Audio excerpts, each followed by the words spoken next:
Amém. Glória a Deus. Amém, queridos? Poder sentar em nome de Jesus. Sejam todos muito bem-vindos. Diga para a pessoa que está ao seu lado, seja bem-vindo. Cumprimente aí 3 irmãos. Cumprimente 2 ou 3 irmãos aí e diga, seja muito bem-vindo. Amém? Sejam todos bem-vindos. Efésios 6, versículo de número 10. Diz assim a palavra do Senhor. Quanto ao mais, sede fortalecidos no Senhor e na força do seu poder. Revistam-se de toda a armadura de Deus, para poderdes ficar firmes contra as ciladas do diabo. Porque a nossa luta não é contra o sangue e a carne, e sim contra os principados e potestades, contra os dominadores deste mundo tenebroso, contra as forças espirituais do mal nas regiões celestes. Portanto, tomai toda a armadura de Deus, para que possais resistir no dia mau, e depois de terdes vencido tudo, permanecer inabaláveis. Estai, pois, firmes, cingindo-vos com a verdade, e vestindo-vos da couraça da justiça. Calçai os pés com a preparação do evangelho da paz, embraçando sempre o escudo da fé, com o qual podereis apagar todos os dardos inflamados do maligno. Tomai também o capacete da salvação e a espada do Espírito, que é a palavra de Deus, com toda oração e súplica, orando em todo tempo no Espírito, e para isto vigiando com toda perseverança e súplica por todos os santos, e também por mim, para que me seja dada, no abrir da minha boca, a palavra para com intrepidez fazer conhecido o mistério do Evangelho, pelo qual sou embaixador em cadeias, para que em Cristo eu seja ousado para falar, como me cumpre fazê-lo. Amém? Eu quero falar nessa noite sobre estar revestidos de toda a armadura de Deus. Estar revestidos de toda a armadura de Deus. Amém? Todos nós, queridos, quer nós tenhamos consciência disso ou não, todos nós estamos envolvidos em uma batalha espiritual. Nós estamos envolvidos em uma guerra espiritual. Todos nós, todo ser humano, seja ele cristão ou não cristão, seja ele evangélico ou não evangélico, todos nós estamos envolvidos numa guerra, numa batalha. Amém? A vida cristã, ela é uma batalha. A gente pensa muitas vezes que a vida cristã é só diversão. Não, a vida cristã é uma batalha, é uma guerra. E nós precisamos ter consciência disso. Mas mesmo você não tendo consciência, você está envolvido numa batalha, você está envolvido numa guerra. Só que a Bíblia nos diz nesse texto que nós lemos, que para nós que seguimos a Jesus, para nós que somos cristãos, que temos fé em Cristo, nós recebemos do Senhor um presente, que é uma armadura espiritual. E essa armadura, ela visa exatamente nos proteger nas batalhas que nós enfrentamos, nas guerras que nós militamos. A Bíblia nos fala em 2 Coríntios capítulo 10, versículo 4 e 5, as armas da nossa milícia não são carnais, mas poderosas em Deus para a destruição das fortalezas, destruindo sofismas e toda altivez que se levanta contra o conhecimento de Cristo. Então olha que tremendo, nós estamos numa batalha, e a Bíblia diz, irmão Neto, que nessa guerra espiritual, Deus nos deu armas espirituais para vencermos uma guerra espiritual. Se nós estamos lutando numa guerra espiritual, nós não podemos querer, nessa guerra espiritual, usar armas carnais. Se nós estamos lutando numa guerra espiritual, nós não podemos desejar usar armas humanas. Porque se você usa armas humanas em uma guerra espiritual, você vai ser bombardeado. Você vai ser atracado. Porque os seres espirituais são muito mais fortes do que os seres terrenos. E aí, Paulo nos ensina como é que nós podemos, então, vencer nessa batalha, vencer nessa guerra. A primeira coisa, ele nos ensina: se fortaleça no Senhor. Finalmente, irmãos, fortaleçam-se no Senhor e no seu forte poder. Fortaleçam-se no Senhor. Faça do Senhor Jesus a sua fonte de força. Não ache, não suponha que você é forte em você mesmo. Não confie em você mesmo. Não confie na sua própria carne. Não confie na sua própria habilidade de vencer as batalhas. Não confie na sua inteligência. Não confie na sua própria... Esqueci a palavra agora. Mas em você mesmo. Não confie em você mesmo. Na sua própria habilidade. Confie no Senhor. Fortaleça-se no Senhor. Fortaleça-se na força do seu poder. Se você buscar em Deus forças, você vai obter vitória nas guerras que você enfrenta. E todos nós estamos enfrentando guerras. As guerras são acirradas. Todos os dias nós enfrentamos batalhas. Batalhas no nosso interior, conflitos internos, batalha contra a nossa família. Se você é casado, você enfrenta batalhas contra o seu casamento. Se você tem filhos, você enfrenta batalhas contra os seus filhos. Se você tem empresa, você enfrenta batalhas na sua empresa, no seu trabalho. Todos nós estamos enfrentando batalhas. Só que a grande questão é que muitas vezes nós desconhecemos que por trás dessas batalhas existe o que Paulo chama de forças espirituais do mal. E nós precisamos entender isso. Segunda coisa que Paulo diz, ele diz, verso 11 e verso 13, revista-se de toda a armadura de Deus. E a gente vai falar sobre cada peça dessa armadura. Vistam toda a armadura de Deus, para poderem ficar firmes contra as ciladas do diabo. Revistam-se. Agora verso 13, pula para o 13. Por isso, vistam-se de toda a armadura de Deus, para que possam resistir no dia mau e permanecer inabaláveis depois de terem feito tudo. Olha o que ele diz. Vocês têm que estar revestidos da armadura para vencer as ciladas, as estratégias do diabo. Depois ele diz, vocês têm que se revestir da armadura de Deus para que vocês possam vencer no dia mau. Todos nós enfrentamos o dia mau. Em Mateus capítulo 6, verso 34, Jesus disse que existe um mal para cada dia. Todos os dias, o inimigo lança uma seta, um dardo contra nós. Mas não estou falando isso para assustar você. Você está revestido da armadura de Deus, amém? Você está protegido. Mas todos nós enfrentamos o dia mau. E Paulo está dizendo, olha, depois que vocês vencerem o dia mau, resistirem no dia mau, vocês vão permanecer de pé. Vocês vão permanecer firmes. Então, vistam-se de toda a armadura de Deus. Terceiro princípio. Identifique, verso 12, identifique o seu verdadeiro inimigo.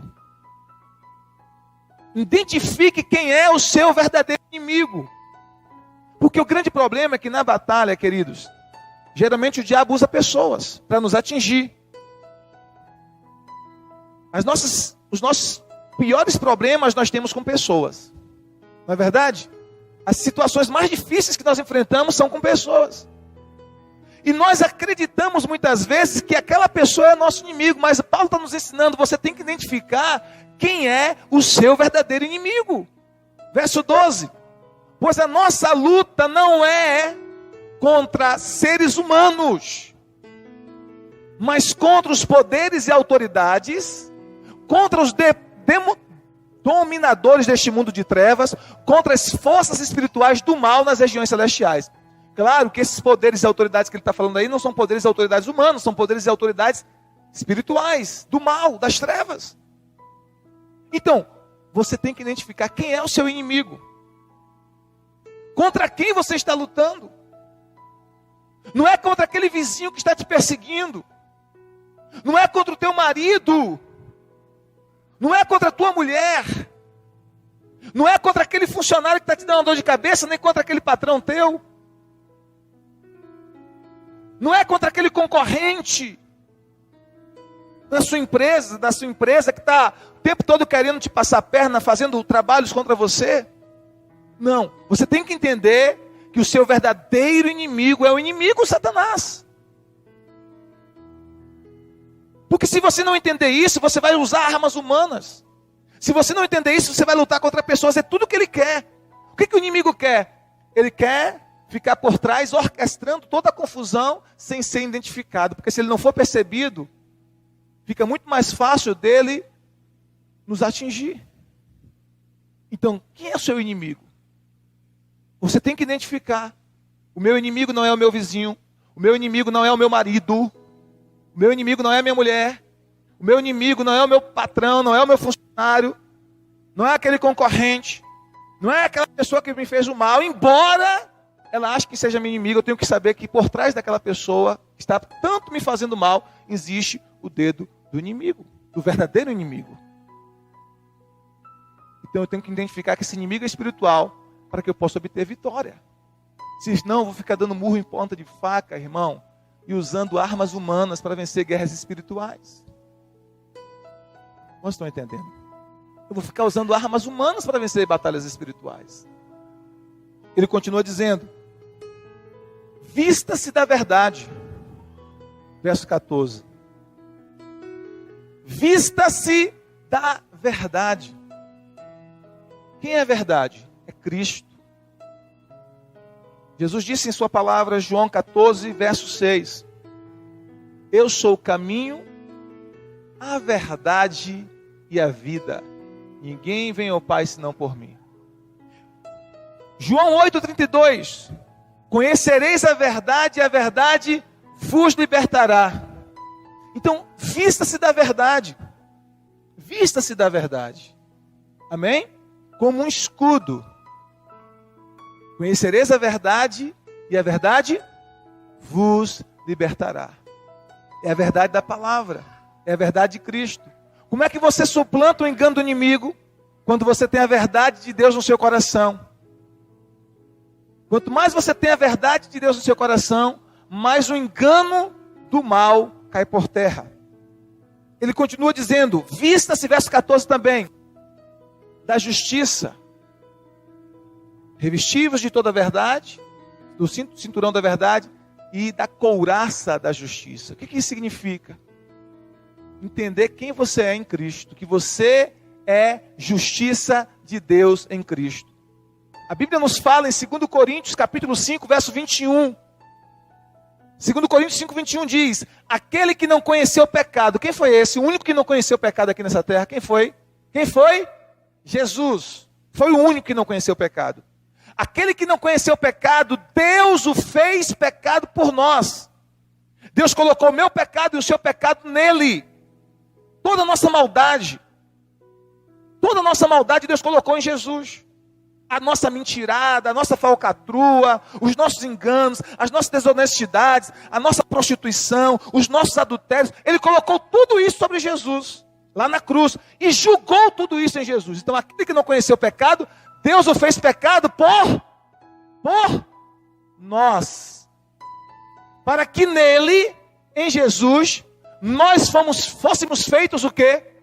Justiça de Deus. Então, se você está em Cristo, você é justiça de Deus. Significa que você agora é justo. E Paulo está dizendo isso. Se revista dessa justiça. Não importa o que você foi no passado. Não importa o que você foi no passado. O que importa é que agora em Cristo você é justiça de Deus.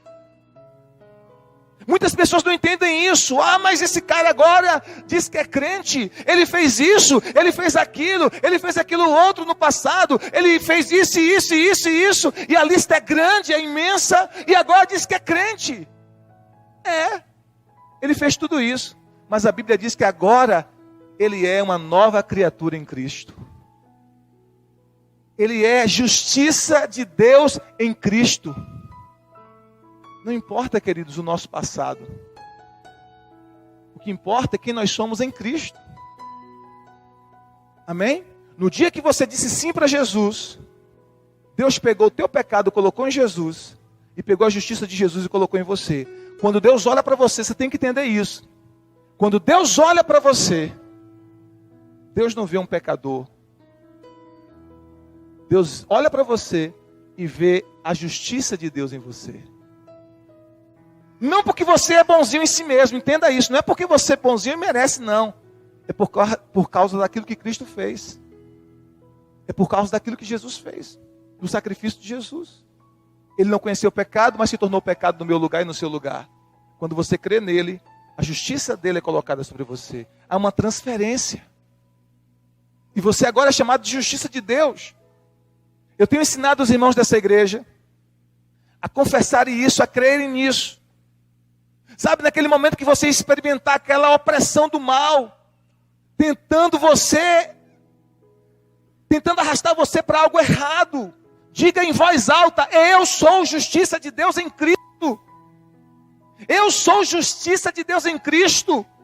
Eu sou justo em Cristo. Não é porque você é justo em você mesmo, você só é justo em Cristo. Não é porque você é justo porque os teus comportamentos são bons. Você é justo porque creu em Jesus. E quando você creu em Jesus, Deus pegou o teu pecado, colocou nele, pegou a justiça dele e colocou em você. Só por isso, queridos. Vocês estão entendendo? Então, isso é uma arma poderosa para você vencer os ataques do inimigo. Entender quem você é. Você é justiça de Deus em Cristo. Ele continua dizendo: ande levando o evangelho da paz. Aí agora nós estamos entrando no campo do inimigo. Porque ele nos ensina, tendo os pés calçados com a prontidão do evangelho da paz. Quando você começa a sair para proclamar o evangelho, para levar o evangelho para outros lugares. Nós estamos indo agora para Itiruçu, toda quinta-feira. Aquela moça entrou em contato com a gente hoje, Tiago. Já estabelecemos contato com ela e possivelmente vou atendê-la na sua casa. Na quinta-feira, 3h, viu? Nós já estamos indo para Itiruçu, ampliando as tendas.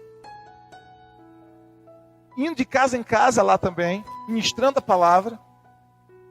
Então, quando você sai e começa a se vestir, a calçar os seus pés com prontidão do evangelho da paz, você está fazendo o quê? Você já está entrando no território do inimigo. Porque a batalha, irmãos, não é que você vai ficar de braços cruzados só se defendendo. Você também ataca. E você ataca como? Alcançando as almas que era dele, que estava debaixo do domínio dele. Amém? É assim que você ataca. Alcançando essas vidas para o reino de Deus. Então nós vamos levar o evangelho. O evangelho da paz por quê? Porque quando você crê no evangelho, você tem um relacionamento de paz com Deus. A Bíblia deixa bem claro, queridos, que o homem, ele está em inimizade contra Deus. Tiago capítulo 4, verso 4. Tem como colocar aí rapidinho? Não? Então deixa, para não travar. Tiago 4 diz assim: infiéis, vocês não sabem que a amizade com o mundo é inimizade contra Deus? Portanto, qualquer que quiser ser amigo do mundo, torna-se inimigo de Deus.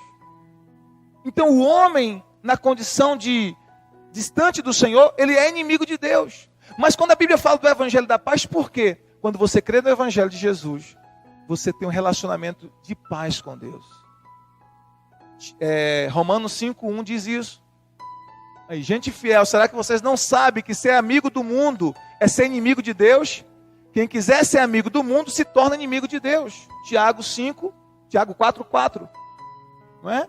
Então, quando você crê nisso, você crê no evangelho, você se torna amigo de Deus. Você passa a estar em paz com Deus. Porque antes você estava em inimizade contra Deus. Não tinha paz. Mas agora, porque você creu no evangelho, você passa a ter paz com Deus. Pela tua fé em Cristo. Eu era um jovem atribulado antes de ser crente, antes de crer em Jesus. Tribulado. Não tinha paz no meu coração. Mas quando eu aceitei Jesus Cristo, João, como meu Senhor, como meu Salvador, a primeira sensação que eu senti dentro de mim, João, a primeira sensação que eu senti foi de paz. Foi de paz. Entendeu? De um gozo espiritual, de uma paz que não tem explicação. De uma paz que não tem explicação. Então leve o evangelho. Leve o evangelho da paz. Ministre o evangelho para que as pessoas tenham um encontro com Deus. Para que as pessoas tenham paz com Deus. Amém? Quando você entregou a sua vida para Jesus, a sua vida mudou. E muito. Quando eu fui visitar Keu lá na casa dele, depois do acidente, ele estava lá todo cheio de parafuso na perna. Eu disse para Keu assim, olhando nos olhos dele. Você lembra disso? Eu disse para ele assim, você ia morrer, você sabe disso, né? Ele disse, eu sei, pastor. E eu falei para ele, porque o problema não é nem morrer. Porque morrer todo mundo vai um dia. O problema é, você estava preparado para morrer? Ele disse, não, pastor. Se você morresse naquele momento, você tinha certeza da sua salvação? Ele disse, não, eu não tinha certeza da minha salvação. Eu disse, você quer entregar sua vida para Jesus agora, Keu? E ter a sua vida mudada pelo Evangelho? Ele começou a chorar. Eu disse, eu quero, pastor. Naquele dia o Espírito Santo entrou dentro dele. A vida dele, aí eu estou falando, ele já está chorando. A vida dele mudou. Por quê? Por causa do Evangelho, queridos. Por causa do Evangelho. O Evangelho muda a gente de dentro para fora. O Evangelho nos transforma. Nos ministra. Então todo ser humano precisa de Cristo. Todo ser humano precisa de Jesus. Não importa quem ele seja. Se rico ou pobre, se estudado ou não estudado, todo ser humano precisa de um encontro com Cristo. Se é brasileiro ou estrangeiro, todo ser humano precisa. Porque quando você tem um encontro com Cristo, a primeira coisa que vai acontecer, você vai experimentar paz com Deus. Paz com Deus. Deus está buscando você. A história da humanidade não é a história do homem buscando Deus, é a história de Deus buscando o homem. Desde que o homem caiu lá no Éden, desde que o homem pecou no Éden, o homem fica tentando se esconder de Deus. Lembra de Adão? Quando Deus foi visitar Adão no jardim do Éden, no mesmo dia, na hora marcada, Deus estava lá, Josimar. Mas quando Deus chega lá no jardim, o homem está escondido. E Deus começa a andar no jardim procurando o homem. Adão, onde você está? Ele disse, Senhor, eu me escondi. Por que você se escondeu? Eu tive medo. Eu ouvi a tua voz e eu tive medo. O inimigo fez ele sentir medo de Deus. E aí a história da humanidade é a história do homem fugindo de Deus e Deus correndo atrás do homem, dizendo, filho, não corra de mim. Filho, eu te amo, venha para mim. Não corra de mim. Eu tenho paz para você, eu tenho cura para você, eu tenho libertação para você. Eu quero abençoar a tua família, eu quero abençoar o teu casamento. Eu quero te abraçar, eu quero te amar. Eu quero tomar você no meu colo. Eu quero ajudar você a levar os seus fardos. Eu quero segurar você pela mão. Não tente sozinho, você não vai conseguir. Não tente se salvar sozinho, você não vai conseguir. Eu estou aqui. E o homem fugindo de Deus. Até que alguma coisa acontece no seu grande amor. Deus provê alguma situação que nos faz parar. E aí ele vem ao nosso encontro. Com seu grande amor. Ele nos abraça. Com seu grande amor. E o nosso coração não aguenta o amor dele. O nosso coração se derrete diante da presença dele. E a gente diz para ele, Senhor, eu já resisti tanto. Mas eu não posso resistir mais ao teu amor. Como não me entregar a alguém que me ama tanto? E a gente se entrega. Foi isso que aconteceu comigo. Foi isso que aconteceu com você. Amém? Foi isso que aconteceu conosco. Esse amor nos constrangeu. E nos levou a ter essa paz com Deus. Mas alguém teve que pregar para a gente. E agora Jesus está chamando você para pregar para outros. Não é para condenar as pessoas, mas para falar para elas que há paz entre elas e Deus quando elas entregam as suas vidas a Jesus. Amém? Depois ele diz assim, verso 7º princípio, embraçando o escudo da fé, verso 16. Embraçando sempre o escudo da fé. Além disso, o escudo da fé, com o qual vocês poderão apagar todas as setas inflamadas do maligno. Como é que você apaga as setas do inimigo? Com o escudo de fé. Você tem que crer, queridos. Amém? O Evangelho é fé. A Bíblia diz que o justo vive por fé, não pelo que vê. O justo vive por fé, não pelo que vê, não pelo que sente, mas pelo aquilo que ele crê. Por aquilo que ele crê.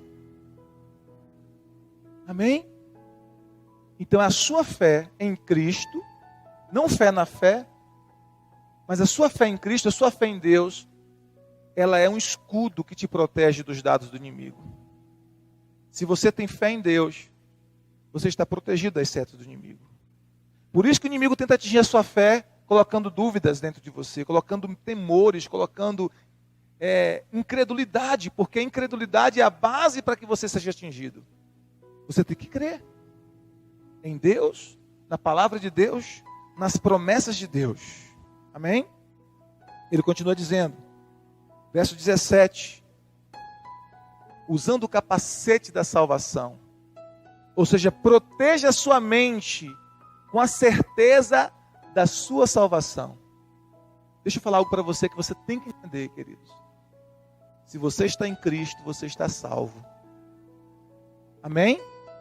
Se você está em Cristo, se você entregou a sua vida a Jesus, você está salvo.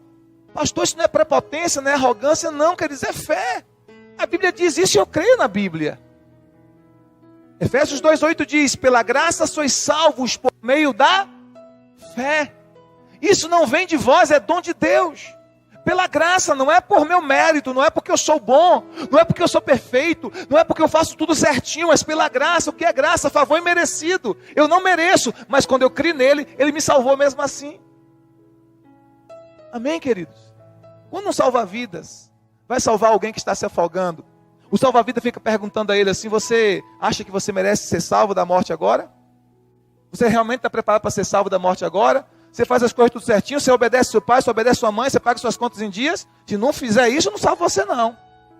Ele faz isso sim ou não? Não. Jesus também não faz isso conosco, queridos. A única coisa que Jesus exige de nós é que nós creiamos nele. É o que o salva-vida quer. Rapaz, estou aqui para te ajudar, me dá a mão que eu vou te ajudar. Não, mas eu não sou bom o suficiente, eu não mereço. Não, mas eu quero lhe salvar a si mesmo, eu sei que você não merece, mas eu estou aqui para lhe dar a mão. Você vai morrer, se você não me der a mão, você vai morrer. Mas eu não mereço. Jesus é o nosso salva-vida, querido. Ele não está perguntando se você merece ou não merece. Ele só está dizendo para você, eu estou aqui para te salvar. Estenda suas mãos, creia em mim e eu vou te tirar desse abismo que você está. Amém? Amém, queridos? Então, você precisa proteger a sua mente com uma certeza. Você foi salvo por Jesus. Você já foi salvo por Jesus. No dia que você estender as mãos para Ele, no dia que você levantou as suas mãos para Jesus, dizendo, Senhor, toma minhas mãos e me tira desse lugar que eu estou. Ele te salvou. E você tem que crer nisso. Porque se você não crê nisso, João, o inimigo lhe derruba. Porque vai vir situações que ele vai tentar fazer você duvidar de quem você é em Cristo. Ele vai tentar fazer você duvidar de que você realmente é de Jesus. Ele vai tentar você duvidar de que você realmente foi salvo. E se você duvidar disso por um momento, vai dizer assim, não vale a pena.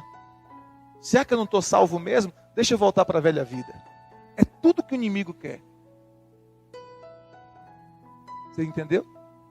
É tudo que o inimigo quer. Você entendeu? Então nós precisamos crer de todo o coração. Eu estou salvo em Cristo. A palavra de Deus diz, João capítulo 6, verso 37. João 6,37, Jesus diz assim, todo aquele que o Pai me dá virá a mim, e todo que vem a mim, de maneira nenhuma o lançarei fora. Todo aquele que o Pai me dá virá a mim, e aquele que vem a mim, de maneira nenhuma o lançarei fora. Jesus está dizendo, se você foi a Ele, aconteça o que acontecer com você, Ele não vai te lançar fora nunca mais. Ele diz, as minhas ovelhas são minhas, e ninguém arrancará das minhas mãos. Quem é que é a ovelha de Jesus?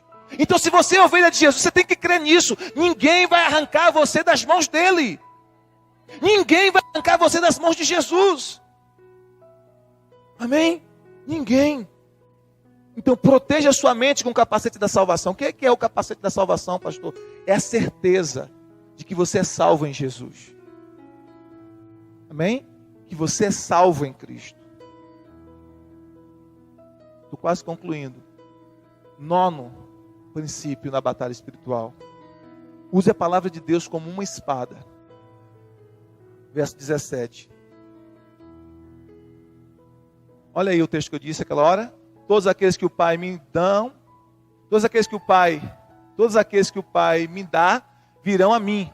E de modo nenhum jogarei fora aqueles que vierem a mim. Amém? De modo nenhum jogarei fora aqueles que vierem a mim. Não importa.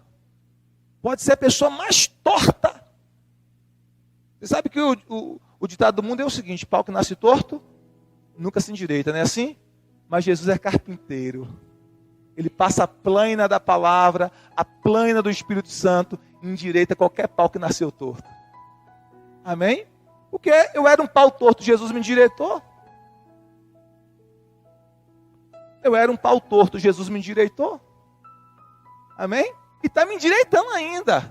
Não estou 100% não, mas ele está passando a plana em mim ainda. De vez em quando dói, irmãos. Ele passa a plana e te sente a dor. Ai, Jesus, está doendo. Fique tranquilo, meu filho, eu estou acertando você. Amém, queridos? Ele está me endireitando ainda. Eu tenho 23 anos de caminhada na fé. Meu Deus, quantas coisas já me mudou. Mas eu olho para Jesus e vejo, meu Deus, quantas coisas ainda tem para ser mudado. Mas o bom é que Jesus é muito paciente conosco. Amém? Olha para o irmão e diz assim: Jesus tem paciência com você. Jesus é paciente com você. Diga, seja paciente comigo também. Amém? Tenha paciência comigo. Então use a palavra de Deus. Verso 17. Tomando o escudo da fé e a palavra e o Espírito da verdade, que é a palavra de Deus. Então a Bíblia diz que a palavra é uma espada. É chamada aqui em Efésios 6,17. Está conseguindo não, filho? Isso. Use o capacete da salvação e a espada do Espírito, que é o quê? A palavra de Deus. Então, a espada que o Espírito Santo usa é o quê? A palavra de Deus. Interessante que a palavra de Deus, Josimar, ela é chamada na Bíblia de espada. É uma arma. Essa é a arma do crente. Essa é a arma do crente. A espada. A palavra. Hebreus 4,12 também diz a mesma coisa. A palavra de Deus é mais cortante do que a espada de 2 gumes, capaz de penetrar até a divisão das juntas e medulas, alma e espírito, e de discernir pensamentos e intenções do coração. Então, tanto nesse texto de Efésios 6,17, como no texto de Hebreus 4,12, nos mostra a espada, a palavra de Deus como uma espada. O que significa isso? O que é uma espada? Uma espada é uma arma de ataque. Não é isso? Uma espada não é uma arma de defesa. Uma espada é uma arma de ataque. É com essa arma que você contra-ataca o inimigo. Como assim, pastor? Toda vez que o inimigo lançar uma tentação contra você, você só pode vencer essa tentação por meio da palavra de Deus. Vamos ver isso na Bíblia? Tenta abrir aí. Eu sei que estava travando esse computador. Jesus abençoe esse computador, meu Pai. Em nome de Jesus. Bota aí, Edivan. Mateus 4. Mateus 4 nos mostra que quando Jesus foi tentado, Drica, ele venceu a tentação usando a palavra de Deus. Cada versículo que Jesus citou era um tiro na cara do inimigo. Tem! O diabo tentava de novo, ele... Tem! Terceira vez, ele, ó... Tá! Então Jesus foi levado pelo Espírito ao deserto para ser o quê? Tentado pelo diabo. Depois de jejuar 40 dias e 40 noites, ele teve fome. Verso seguinte. O tentador aproximou-se dele e disse... Queridos, escute isso aqui, preste atenção. Se o diabo tentou Jesus, não pense que você é especial. Ele vai tentar você também. Você está entendendo? Nem Jesus escapou da tentação. Aí ele se aproxima de Jesus e diz assim: se tu és o Filho de Deus, manda que essas pedras se transformem em pães. Jesus respondeu: está escrito, nem só de pão viverá o homem, mas de toda palavra que procede da boca de Deus. Foi o primeiro tiro na cara do cão. O que Jesus está fazendo aqui? Ele está citando a palavra de Deus. O diabo tentou, se tu é filho de Deus, transforma a pedra em pães. Ele diz, olha, nem só de pão o homem vive, mas o homem vive da palavra de Deus. Foi o primeiro ataque. Eu estou usando o revólver como ilustração, porque aqui a Bíblia é espada. Só que hoje a gente não tem espada, né? As armas de hoje são armas de fogo. Então, ele dá a primeira espadada no inimigo, no capítulo 4 agora, no versículo 4. Aí o diabo diz de novo, ó. Então o diabo levou a cidade santa, colocou na parte mais alta do templo e lhe disse, se tu és o filho de Deus, joga-te daqui abaixo. O diabo estava doido para Jesus se matar, irmãos. Para Jesus cometer suicídio. Se tu és o filho de Deus, joga daqui abaixo. Pois está escrito, ele dará ordem a seus anjos, a seu respeito, e com as mãos eles o segurarão, para que você não tropece em alguma pedra. Verso seguinte. Jesus lhe respondeu, também está escrito, não põe à prova o Senhor teu Deus. Observe que Jesus está sempre dizendo assim, está escrito, está escrito. Terceira tentação do diabo. Depois o diabo o levou a um monte muito alto e mostrou todos os reinos do mundo e o seu resplendor. Pode ir, Divan. E lhe disse, olha o que o diabo vai dizer para Jesus agora. Olha a ousadia e a petulância do diabo. Olha o que ele diz para Jesus. Tudo isso te darei se você fizer o quê? Se te prostrares e me adorares. Olha que coisa, irmãos. O diabo teve coragem de dizer para Jesus, ó Jesus, eu vou te dar todos os reinos do mundo. Se você só fizer uma coisa. Não precisa mais do que isso. Dá apenas uma ajoelhadinha aqui, levanta a mão e me adora. Eu vou te dar tudo. Aí Jesus dá um tiro de escopeta na cara dele agora. Disse Jesus, retira-te, Satanás, pois está escrito, adore ao Senhor o seu Deus, e só a Ele preste culto. Você pode aplaudir o Senhor Jesus por isso, queridos? Adore ao Senhor teu Deus, e só a Ele preste culto. Aleluia! Jesus usa a palavra como uma arma para atacar o inimigo, para contra-atacar. Eu estou brincando assim, ilustrando assim, irmãos, para que vocês entendam a seriedade disso. Como é que você vai vencer a tentação? Como Jesus. Quando o diabo tentar você, diga, está escrito. A palavra diz isso. A palavra diz isso. Amém? O diabo vem na sua mente e diz, se divorcie, você diz, está escrito, Satanás, que Deus odeia o divórcio. O diabo vem a você e diz assim, você é um pobre miserável. Você vai dizer, está escrito, Satanás, que o meu Deus supre todas as minhas necessidades em glória por Cristo Jesus. O diabo vem no teu ouvido e diz assim, você vai morrer com essa doença. E você diz, está escrito, Satanás, Jesus já levou sobre si todas as minhas doenças, todas as minhas dores, e pelas chagas de Jesus, eu já fui curado. Como é que você vai vencer as tentações? Citando a palavra, declarando a palavra, crendo na palavra, confiando na palavra. As tuas circunstâncias podem ser dificílimas. De um lado você tem a sua circunstância, do outro lado você tem a realidade da palavra de Deus. E você tem que crer não na sua circunstância, queridos. Você tem que crer na palavra que Deus deu para você. Sabe por que Pedro afundou? Não foi porque ele não teve fé. Até hoje eu nunca vi ninguém andando sobre as águas, a não ser Jesus. E depois Pedro. Alguém diz, Pedro afundou que não teve fé. Então vai andar na água, meu irmão. Vai andar para ver se você consegue. Por que Pedro afundou? Por uma coisa, queridos. Ele começou a andar nas águas. E quando ele está andando na água, ele se esqueceu por um momento da palavra que Jesus tinha dado para ele. Qual foi a palavra? Vem. E ele começou a olhar para as circunstâncias. A força das ondas. A força dos ventos.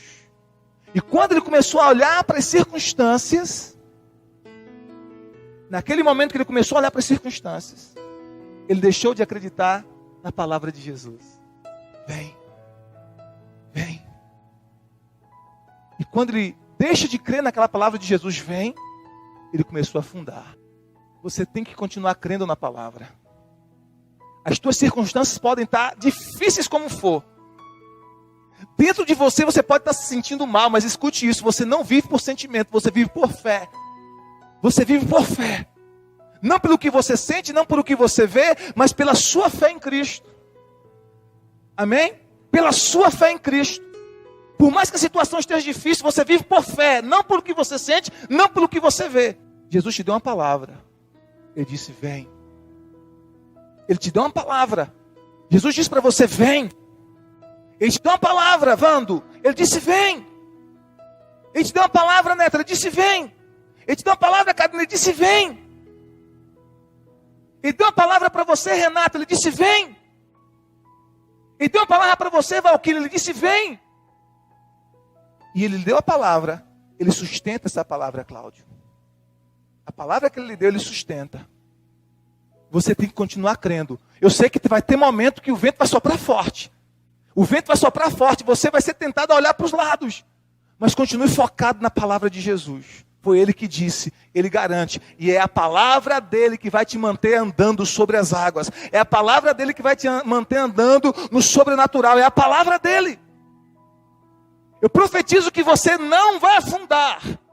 Porque você vai continuar perseverando em ouvir o que Jesus está dizendo. Amém? Então a espada do Senhor é a palavra. Quando o diabo tentar você, ó, palavra nele. Essa é a arma do crente. Calibre 66. Olha para o seu irmão e diga assim, a minha arma é essa aqui. Pegue sua Bíblia aí, pegue sua Bíblia, pegue sua Bíblia. Pegue a sua Bíblia na sua mão e diga assim, essa aqui é a minha arma. E para a gente concluir, queridos, verso 18 a 20, ele nos fala para a gente fazer uma coisa que a gente muitas vezes se esquece de fazer. É tão importante, irmãos, o que Paulo vai dizer agora no verso 18, irmãos, isso aqui é o óbvio da vida cristã. Isso aqui é o feijão com arroz da vida cristã. É o óbvio. Que a gente não pode esquecer. Ele vai dizer no verso 18. O 10º princípio a gente fecha aqui. Para vencer na batalha espiritual. Ore, ore e ore. Ore no Espírito em todas as ocasiões. Com toda oração e súplica. Tendo isso em mente. Estejam atentos e perseverantes por todos os santos. Santos aqui, irmãos, é servos de Deus, servos de Cristo. Por todos os servos de Cristo. Continua. Verso 19. Travou? Deixa eu ser de cor. Orem também por mim, para que me seja dada no abrir da minha boca a palavra, para com sabedoria fazer conhecido o mistério do Evangelho, pelo qual eu sou embaixador em cadeias. Verso 19 diz isso. Então Paulo está dizendo, orem. Orem todo o tempo. Orem com adoração. Adore, ore o Senhor através da tua adoração. Levante suas mãos e adore ao Senhor. Louve a sua presença, queridos. Toda vez que você adora Jesus, a presença dele se manifesta. A coisa mais importante é você ter uma vida de relacionamento com Deus. Eu quero que você entenda isso, queridos, vocês têm que entender isso. Não é uma religião, não se trata de uma religião. Isso aqui, a gente não pode entender isso como uma religião, eu não faço parte de uma religião. Qual é? A Igreja Shalom, Ministério Shalom. Não, esquece isso. Religião afasta mais você de Deus do que aproxima. Religião afasta mais você de Deus do que aproxima. Não é uma religião, é um relacionamento pessoal com Deus através de Jesus Cristo. É um relacionamento pessoal com Deus através de Jesus Cristo. Agora, como é que eu tenho relacionamento com alguém que eu não falo? Como é que você tem um relacionamento com sua esposa se você não tiver um hábito constante de conversar com ela? Não é verdade? Então, relacionamento exige um constante conversa, diálogo, conversa o tempo todo. Eu e minha esposa, nós somos muito próximos. Quando ela sai ou viaja, eu sinto muita falta, porque a gente está o tempo todo junto, a gente faz tudo junto. Tudo a gente está junto, fazendo junto. E aí a gente conversa muito, porque Amizade, irmãos, relacionamento exige conversa, diálogo. Com Deus é a mesma coisa. Então, relacionamento, orar é falar com Deus e ouvir Deus falando com você. Comunhão, relacionamento. Amém? Então nós precisamos disso. Ore também no Espírito. O que é orar no Espírito? É orar nas línguas dos anjos, nas línguas espirituais que Deus te deu. Você que já foi batizado com o Espírito Santo, já fala em outras línguas, ore o tempo todo no Espírito. Esteja orando no Espírito. Intercedendo pelo povo de Deus. Ele diz, intercedendo com toda oração, com súplicas, tendo isso em mente, estejam atentos e perseverem na oração por todos os santos, por todos os servos de Deus. Ore por todos os crentes, por cada pessoa. Queridos, todo santo dia eu oro por vocês. Todo santo dia eu intercedo por vocês. Todo dia eu digo, Senhor, cada um dos meus filhos, das minhas filhas, cada pessoa que o Senhor colocou debaixo da nossa cobertura espiritual para amar e cuidar, guarda, visita, abençoa lá, abençoa a família. Eu oro todos os dias por vocês. Mas você também tem que orar todo dia pelo seu irmão. Orar também todo dia por mim, orando uns pelos outros. Ele diz também no verso 19, aí entrou 19, ore também por mim. É Paulo dizendo, o apóstolo Paulo pedindo oração por ele. E eu estou fazendo isso com você nessa noite. Ore por mim, por Josivaldo aqui, ore por mim. Eu preciso das suas orações. Ore por minha família, ore pelos meus filhos, ore pela nossa saúde. Ore para que Deus nos dê unção, graça para pregar, poder, autoridade, para que quando eu falar, seja me dada a mensagem. Ore por isso, Senhor, quando o meu pastor abrir a boca para falar, que o Senhor coloque a tua palavra na boca dele. A tua palavra na boca dele. Todos os dias antes de subir aqui, irmãos, eu fico numa guerra interior e a minha esposa sabe disso. Com Deus, Senhor, me dá uma palavra, me dá uma palavra, me dá uma palavra. Ontem no encontro de casais, ela viu que eu fiquei angustiado porque eu não tinha palavra ainda. Não que eu não tinha, eu tinha várias mensagens, de vários encontros, vários esboços. Eu não sentia uma palavra específica para ontem. Eu dizia, Deus, me dá uma palavra. Eu falei, amor, ora por mim, eu não tenho palavra ainda. Ela disse, mas amor, tem tantas mensagens aí. Eu falei, mas eu não sinto no meu coração que seja nenhuma delas. Eu preciso de algo novo. E fiquei naquela luta até umas 3 horas da tarde. Isso desde sexta-feira. Quando foi 3 horas da tarde, o Senhor teve misericórdia de mim. E uma palavra nasceu no meu coração. E quem esteve aqui ontem sabe que foi preciosa a palavra de ontem à noite. Não é verdade? Muito preciosa. Então eu preciso que vocês orem dizendo, meu Deus, quando meu pastor abrir a boca para falar, lhe seja dada a mensagem, a fim de que, destemidamente, ele torne conhecido o mistério do Evangelho. Amém? Então o 10º princípio é, ore em todo tempo. É assim que você vai vencer as batalhas espirituais, as guerras espirituais. Essa semana eu quero declarar, queridos, que toda arma que se levantou contra você será reprovada no nome de Jesus. Toda língua que se levantou contra você será reprovada no nome de Jesus. E toda arma forjada contra você será cancelada. Você crê e recebe isso? Amém? Em nome de Jesus. Fica de pé. Eu quero orar por vocês nesse instante.